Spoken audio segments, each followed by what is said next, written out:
ವಿಷ್ಣುವಿನ ವರಾಹ ಅವತಾರವನ್ನ ಪೂಜೆ ಮಾಡುವ ದೇವಾಲಯವೊಂದು ಕುಂದಾಪುರದಲ್ಲಿದ್ದು, ಇಲ್ಲಿ ಮೊಸಳೆ, ಮೀನು, ಆಮೆಗಳನ್ನು ಸಹ ಪೂಜೆ ಮಾಡ್ತಾರೆ ಅನ್ನುವ ವಿಷಯ ನಿಮ್ಗೆ ಗೊತ್ತಾ?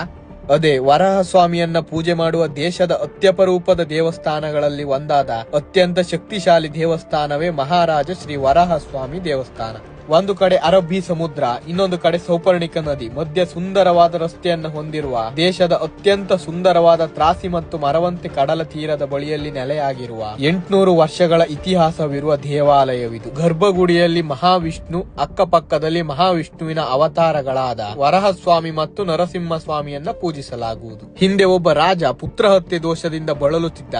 ಅವನ ಕನಸಿನಲ್ಲಿ ದೇವರು ಬಂದು ಮರವಂತೆಯ ಗಂಗಾಧರೇಶ್ವರ ದೇವಾಲಯದ ದಕ್ಷಿಣಕ್ಕೆ ವರಾಹ, ವಿಷ್ಣು ಮತ್ತು ನರಸಿಂಹ ಸ್ವಾಮಿಯನ್ನ ಪ್ರತಿಷ್ಠಾಪಿಸುವಂತೆ ಆಜ್ಞೆ ಮಾಡ್ತಾರೆ. ನಂತರ ಆ ರಾಜ ಸೌಪರ್ಣಿಕ ನದಿ ತಟದಲ್ಲಿ ಈ 3 ದೇವರನ್ನ ಪ್ರತಿಷ್ಠಾಪನೆ ಮಾಡ್ತಾನೆ. ಮಹಾರಾಜನಿಂದ ಪ್ರತಿಷ್ಠಾಪಿತಗೊಂಡ ದೇವಾಲಯವಿದಾಗಿದ್ದರಿಂದ ಮಹಾರಾಜ ವರಾಹ ಸ್ವಾಮಿ ದೇವಾಲಯವೆಂದು ಪ್ರಖ್ಯಾತವಾಗುತ್ತೆ. ಭರತಖಂಡದ 7 ವರಾಹ ದೇವಸ್ಥಾನಗಳಲ್ಲಿ ಸ್ಥಾನ ಪಡೆದಿದ್ದು, ಕರುನಾಡಿನ ಕೇವಲ 2 ವರಾಹ ದೇವಸ್ಥಾನಗಳಲ್ಲಿಯೂ ಸ್ಥಾನ ಪಡೆದಿದೆ. ಪ್ರತಿ ವರ್ಷ ಕರ್ಕಾಟಕ ಅಮಾವಾಸ್ಯೆಯ ದಿನ ಮರವಂತೆಯ ಜಾತ್ರೆ ನಡೆಯುತ್ತೆ.